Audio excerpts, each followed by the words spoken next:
Today I was working with a pupil on reviewing an old piece and how to bring it back to the level of at least where it was, and even in the future grow the piece a little bit more, or in the present grow the piece a little bit more.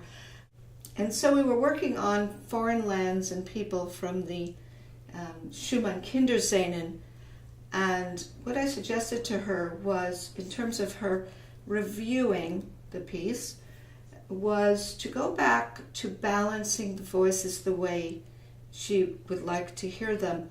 And the trickiest part of this is balancing the alto. The alto voice is a series of triplets, and these triplets are divided between the hands. Because you're dividing it between the hands, sometimes the thumb, which represents the third of the triplet sequence, can pop out and interfere with the soprano line. So you have to learn to keep it very seamless and in its own space, which is as an alto voice. Of course it's interacting with the soprano, but you don't want it to upstage the soprano or run into the soprano. And so the first thing you do is have very supple wrists so that you are just floating and flowing through triplets. Triplets by nature, especially legato triplets particularly, are very fluid and floating and flowing and seamless. They should be. Now you can be in back tempo when you do this, but you want to make sure that this thumb, that's the last note of each triplet, is not falling down hard, and it's just going round and round and round and like this.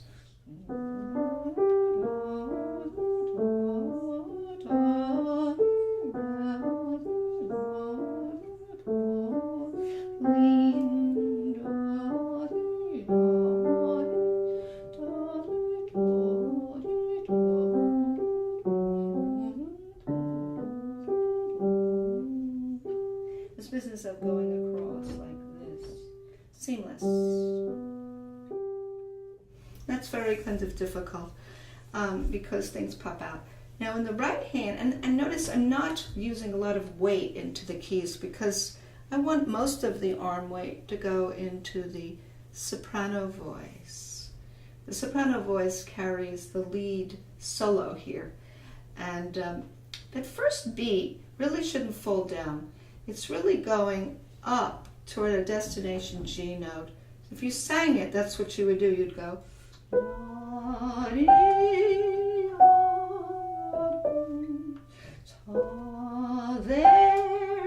falling down, falling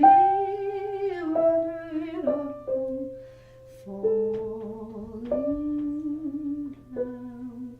And actually, you could intensify in the third time you do the BG, because that's like cut and paste otherwise. You have to kind of have an intensification in a phrase at some point in a phrase, or if you have two phrases that relate to each other as you do here, the second one starts again the same, but it does something a little different, and it's eventually going to taper off, so you need to go into the keys a little more before you taper off.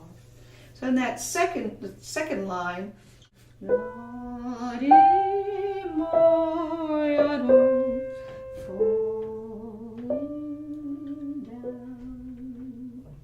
now, the goal now in putting the two voices together, combining soprano and alto, is again to preserve that balance or that weight transfer that was deeper into the soprano, and the lower voice, that is the middle voice, in this case is going to be the middle voice, is going to be less arm weight. So that takes a certain amount of finesse, but it also takes very, very good attentive listening. Now I'm doing it without the pedal, and that really first, before I put the pedal down, I want to be absolutely sure that I can play this as seamlessly as possible without submerging pedal. Because pedal can kind of hide the deficits that are lurking. You want to get those, clear away any intrusions by knowing how to play it without the pedal first and get your proper balance.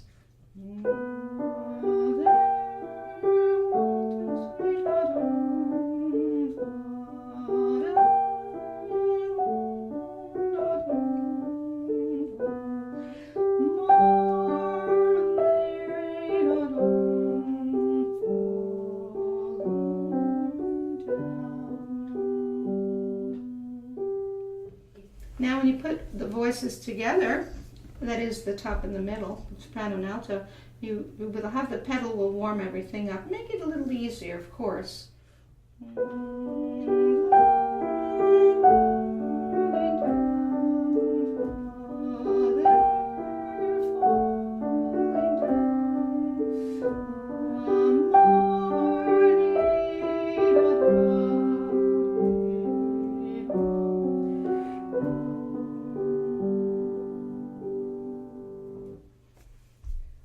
The other thing you have to be aware of is the dotted 8th, 16th rhythm. You have to be very much what it is saying on the page to you.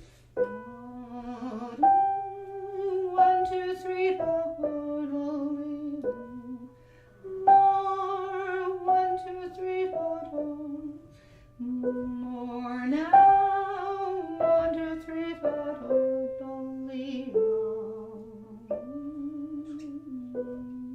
and I was pedaling through that. So the bass is going to be less problematical because it's ras, doodly, doodly, doodly, doodly, doodly, doodly, doodly. And so if you, let's say, did the top and the bottom.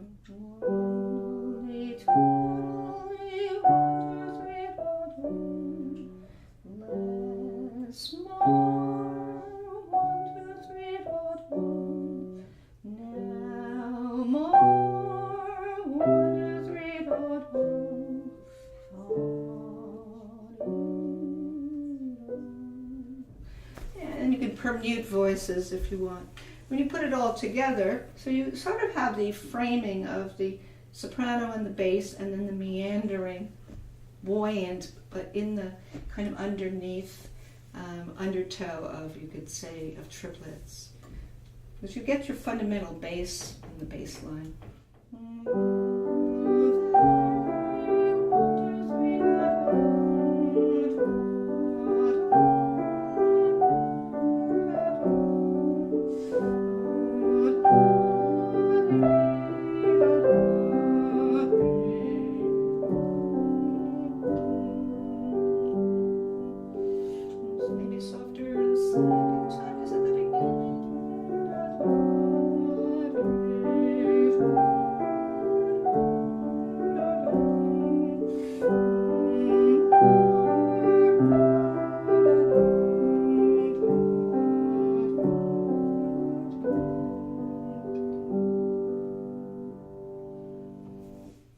In the second half, you kind of have this gorgeous cello line.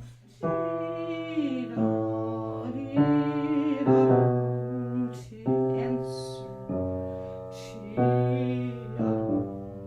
that's a beautiful line that suddenly presents itself as very important, because now the bass notes don't have rest in between, and so he's got longer double stem notes on the first of the triplet, which means he wants you to bring it out as well.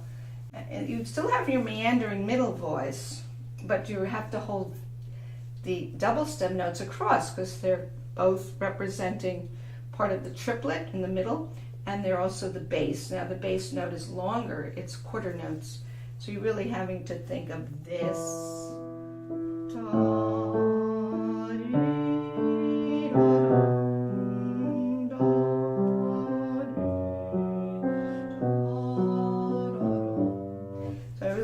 Think about that because it's too beautiful. And upstairs you have really the soprano in thirds. So this is really the soprano, like a little duet with two sopranos. Answer.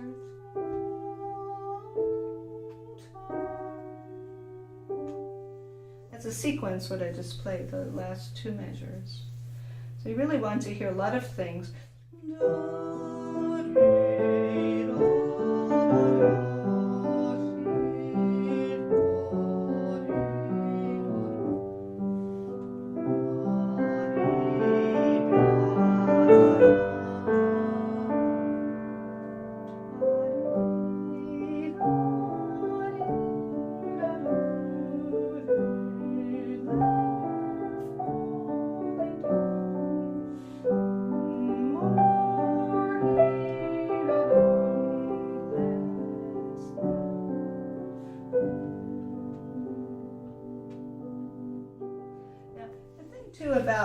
hardest measure in the second part is what would be the climax, if there is one. It's a miniature, it's a small character piece, a tableau.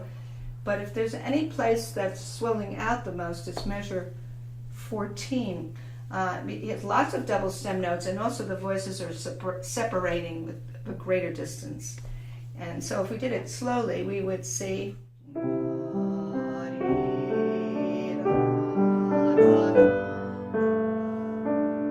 Get all that dissonance, all that dissonance.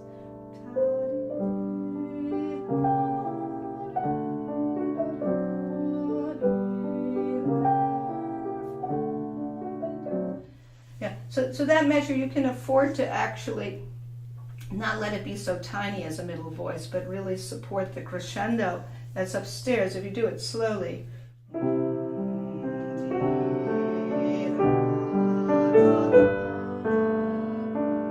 fine.